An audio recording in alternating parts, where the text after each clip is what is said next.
신약 성경 140쪽 누가복음 24장 30절로 35절을 한 절씩 교독하겠습니다. 그들과 함께 음식 잡수실 때에 떡을 가지사 축사하시고 떼어 그들에게 주시니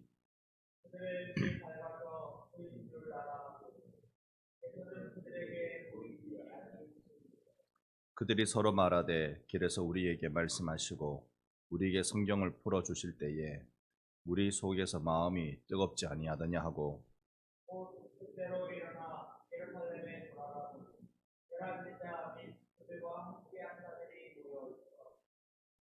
말하기를 주께서 과연 살아나시고 시몬에게 보이셨다 하는지라.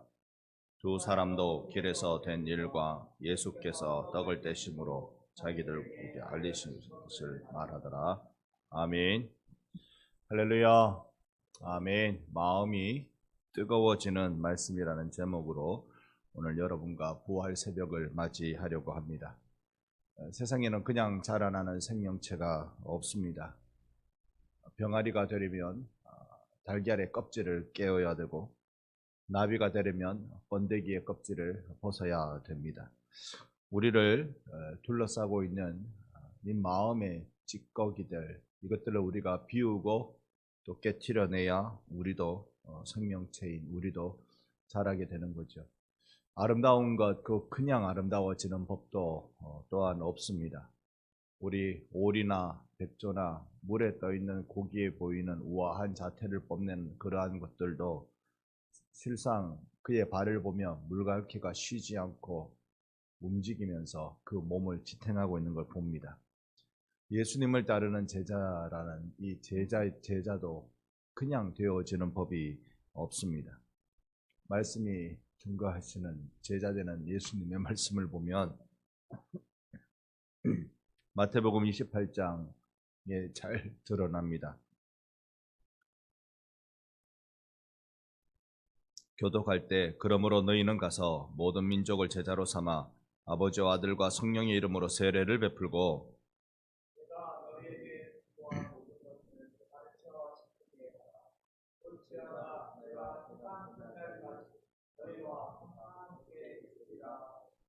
아멘. 지상 대명령으로 우리에게 주신 이 말씀인데요. 예수님의 제자가 되기 위해서 이렇게 해야 된다라는 걸 보여줍니다. 그래서 세 가지 해야 되는데 먼저 가라. 내 사명지로 가라. 오래전에 한번 자세히 설명드린 바 있습니다만 이 가라라는 말은 과거로 되어 있습니다. 즉 하나님이 가란 곳에 내가 이미 와 있다는 뜻이에요. 여러분이 하나님이 파송한 곳에 여러분이 와 계신 거예요. 여러분 파송한 곳이 어디입니까? 반성교회이고 반성이고 여러분의 가정이고 누구의 아비이고 누구의 어미이고 여러분이 하나님이 여러분에게 보내신 터전인 줄 믿습니다. 그 삶의 자리에 우리가 이제 와 있어요. 그런 우리에게 세례를 주라. 그 복음 전하라는 말이잖아요. 세례라는 의미가 예수와 함께 죽고 예수와 함께 산다. 그래서 세례를 주라. 그리고 복음 전하고 그로 예수 믿게 하고 난 뒤에 가만히 놔두면 되는 게 아니라 예수님이 가르쳐 준 것 지키게 하도록 좀 더 분명하게 얘기하면 원어대로 얘기하면 지킬 때까지 가르치라 돼 있습니다. 지킬 때까지 그가 그것을 지킬 수 있을 때까지 계속 가르치라. 이게 제자. 이걸 가능하게 하는 것은 어떻게 우리 힘으로 우리가 갈 수 있으며 여기에 올 수 있었겠으며 우리가 복음 전하며 우리가 이 복음의 말씀대로 그를 가르치는 일을 우리가 할 수 있을까? 예수님이 여러분과 함께 하시기 때문에 되는 줄로 믿습니다. 예수께서 나와 함께 하시는 이 제자 삼기의 일이 세 가지 일이 지속적으로 반복되고 또 노력되고 그렇게 해야 제자 되기가 가능한 것입니다. 예수님께 두 제자가 있었죠. 그 두 제자는 지금 낙심해서 엠마오라는 곳으로 가고 있습니다. 부활하신 예수님을 알아보지 못하고 그 예수님이 자기들과 동행함에도 불구하고 그저 당신은 어떻게 예루살렘에서 일어난 일도 모르시오. 예루살렘과 매우 가깝거든요. 거기에서 일어난 일도 모르시오. 부활하신 예수님을 못 알아보니까 그렇게 반문한 것이죠. 무슨 일이 있었는데 거기에 선지자 그분이 세상에 그렇게 해서 여차차해서 십자가에서 죽으셨어요. 이렇게 허망하게 다 끝났단 말이에요. 내 청천을 불태우며 내 모든 것을 다 드리며 그분을 따라 나섰는데, 그분이 이 나라 이 민족을 뒤어 바꿀 줄 알았는데, 그분이 이 땅의 사람들을 새롭게 해줄 줄 알았는데 이렇게 허망하게 죽음으로 끝냈단 말이에요. 낙심한 채 얼굴에 어두운 그림자가 드리운 채 그렇게 절망스럽게 부활하신 예수님을 못 알아보고는 그분과 대화하며 길을 걷고 있었습니다. 그게 24장 13절부터의 내용이 쭉 그렇게 되어져 있습니다. 그러던 때에 예수님은 계속 모든 선지자의 글, 즉 구약 성경을 절어서 예수께서 왜 십자가에 못 박히셔야 했는지, 왜 죽으셔야 했는지, 그리고 부활하게 되는지 이 두 제자에게 열심히 설명하셨어요. 열심히 설명하시곤 그리고는 이제 그들에게 생명의 말씀을 나누기 시작하는데요. 이 그림은 비체하과 렘블란트가 그린 엠마오의 제자들이라는 제목입니다. 그러니까 이제 한 집에 들어가서 식당이겠죠. 한 집에 들어가서 음식을 드시는데 예수님이 이 음식을 떼어 축사하시면서 그렇게 제자들에게 주고 있는 장면입니다. 저기 왼쪽 뒤에 있는 저 사람은 아마 종업원인 것 같아요. 점원인 것 같아요. 열심히 음식을 장만하고 있는 모습을 볼 수 있습니다. 그 앞에 한 제자는 예수님의 하시는 말씀이 기이하기도 하고, 예수님이 떼어주시는 이 음식을 먹고 보니까 이 떼어주다, 축사하다, 이건 전부 다 성찬식용 전문 용어거든요. 그러니까 예수님이 당신의 말씀을 눈에 보이는 떡으로, 잔으로 이렇게 떼어주시고 나누어 주시다 보니까 이 사람이 눈이 좀 띄어지고 있는 것 같아요. 오, 내 눈에 뭐 좀 달라 보이는데,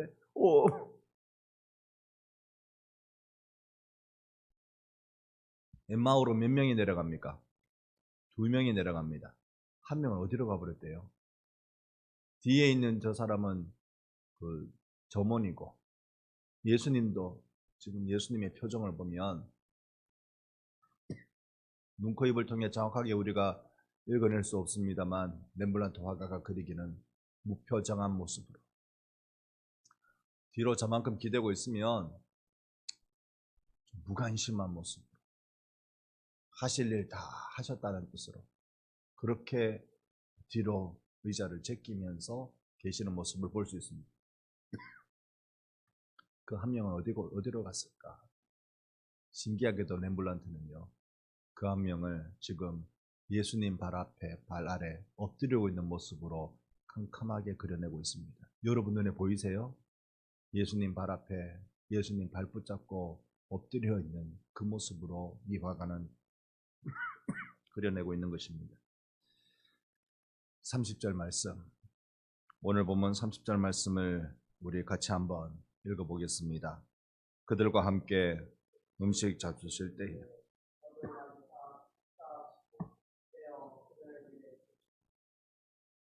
예수님이 축사하시고 떼어서 그들의 눈을 밝혀주고 계셨습니다. 그게 31절인데요. 그들의 눈이 밝아져 그인 줄 알아보더니 예수는 그들에게 보이지 아니하시는지라. 자, 이 상황을 어찌한단 말입니까? 이때까지 나에게 성경 말씀을 쭉 들려주셨던 그분이 예수셨구나. 이 말씀을 먹고 보니까 눈이 열려서 부활하신 예수님이 누군지 알아봤어요. 부활하신 예수님을 그제서야 알아봤어요.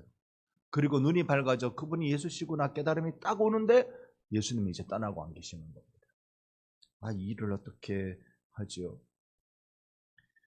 우리가 말씀을 먹어야 예수를 발견합니다. 말씀을 제대로 우리가 먹지 않으면 예수 그분을 우리는 발견하지 못해요. 아무리 내 옆에 와도 우리가 그분을 발견하지 못해요. 내 영이 예수를 알기 위해서 늘 말씀을 먹어야 됩니다. 보이는 말씀인 성찬에 늘 참여해야 되고요.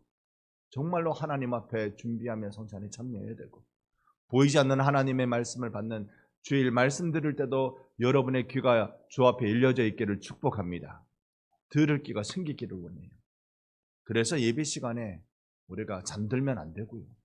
예배 시간에 다른 데 신경 쓰면 안 되고, 왜 예배 시간에 핸드폰을 끄는 게 좋습니다라고 얘기합니까? 이거 울리면 다 마음에 집중하다가, 하나님 말씀에 내 마음 집중하다가 그거 울리면 그냥 순간 끊어져 버리잖아요.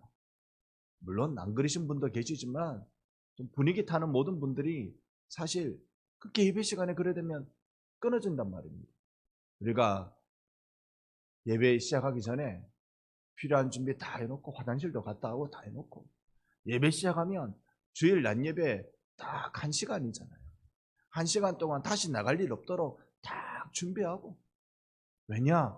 말씀을 들어야 내가 부활하신 주님이 보인다. 이 엠마오로 낙심하고 내려가던 이 두 제자가 말씀을 들으니까, 말씀을 먹으니까 예수가 보이더랍니다. 여러분, 우리가 예수를 못 만나는 예배 헛되는 거 아닙니까?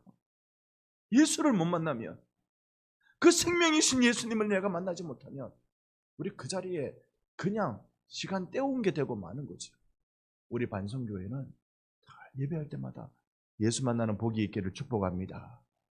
예수 만나는 은혜가 내 심령에 날마다 차곡차곡 쌓여지는 복이 있어야 되겠습니다. 오늘 우리는 잠시 집중하고 싶은 한 단락이 있습니다. 말씀을 먹고 예수를 발견하고는 그들이 이제 서로 은혜를 나눕니다. 예수는 이제 내 눈에 안 보이시니까, 예수 그분이 이제 떠나버리셨으니까 서로 그동안 느꼈던 은혜, 이걸 서로 나누고 또 자신의 체험을 또 이야기하는 시간들을 서로에게 갖습니다. 32절 말씀 같이 읽어봅니다. 그들이 서로 말하되 곁에서 우리에게 말씀하시고 우리에게 성경을 풀어주실 때에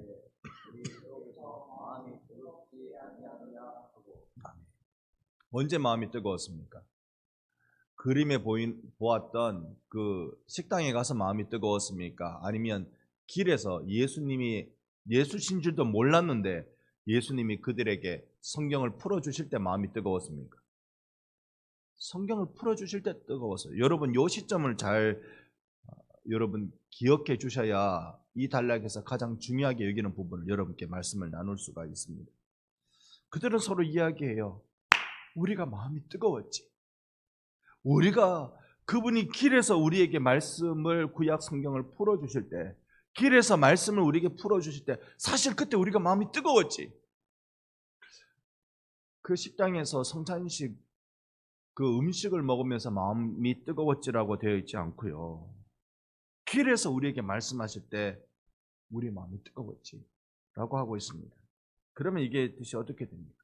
마음이 뜨겁다. 여러분 성경에는 숫자 적어놓고 밑에다가 각주로 밑에 작은 글씨로 표시해뒀는지 모르겠지만, 여러분 이거 성경 원어로 보면 마음이 불타고 있다라는 뜻입니다.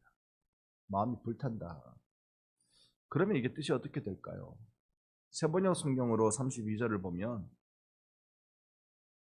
그들은 서로 말하였다. 길에서 그분이 우리에게 말씀하시고 성경을 풀어주실 때 우리 마음이 우리 속에서 뜨거워지지 않았습니까? 마음이 뜨거워졌다.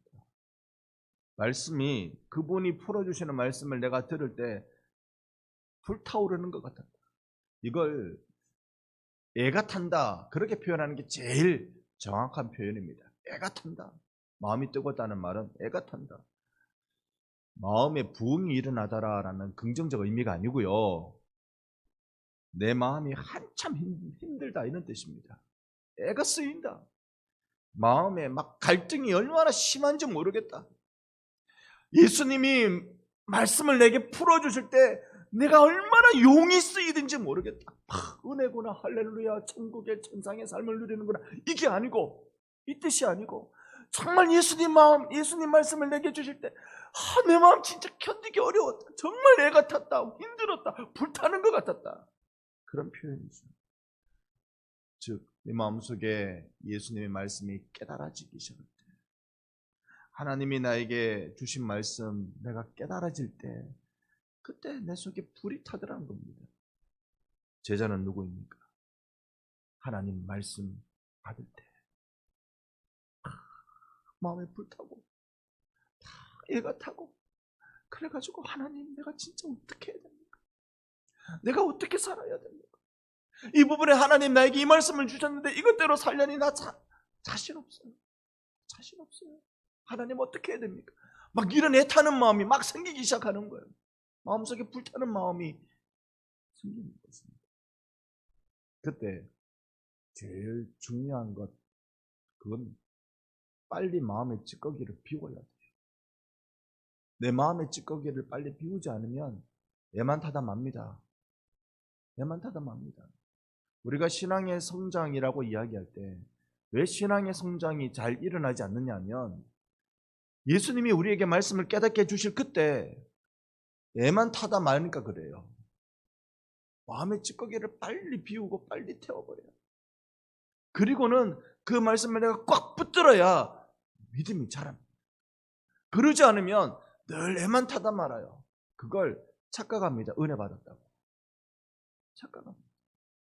애만 타다 말면 안 됩니다. 자, 제가 드리는 말씀이 그동안 우리가 들었던 내용하고 조금 다르죠. 저도 놀랐습니다. 오늘 본문 말씀 준비하면서. 저도 이전에는 마음이 뜨겁다라는 말이 말씀 듣고 훈훈해지고 막 겁이 없어지고 막 담대해지고 이렇다라고 저는 봤습니다. 그런데 오늘 성경 말씀 준비하려고 어제 총신대 석사 논문을 한번 살펴봤는데요. 세상에, 마음이 뜨겁다라는 말을 이 셈적 언어부터 히브리어부터 막 여러 언어로 다 비교하면서 딱 내놓은 결론이 이거더라고요. 제가 꼼짝없이 이게 맞다 항복할 수밖에 없었습니다. 마음이 뜨겁다. 그건요, 갈등이 시작되었다라는 뜻입니다.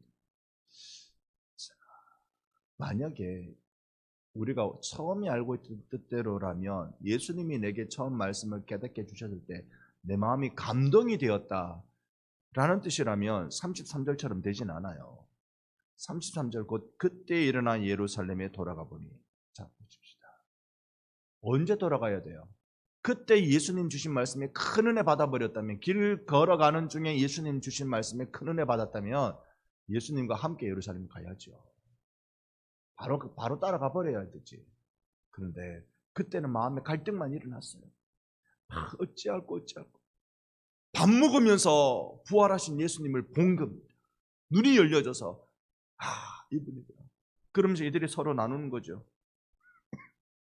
나눌 때, 그렇지, 우리가 길 가면서 예수님이 말씀 풀어주실 때 내 마음이 뜨거웠지. 너도 그랬냐? 그렇지, 우리가 예수님이 그 말씀하실 때 구약 성경 어떤 구절을 두고 말씀하셨을까요? 어린 양이 도살장에 끌려가는 이사야 53장을 말씀하셨을까요? 그 말씀을 들을 때 우리가 마음이 뜨거웠지. 갈등이 생겼지. 우리는 지금 낙심하고 엠마오로 지금 내려가고 있는 중인데 세상이 다 끝난 줄 알고 내 인생이 이제 다 예루살렘에는 상관없다고 버리고 다시 나는 고기 잡으러 가노라 말했던 베드로처럼 그렇게 내가 낙심하고 고향으로 가고 있는 중인데, 예수님 말씀이 내 마음에 들어오기 시작할 때 우리 마음이 불탔지.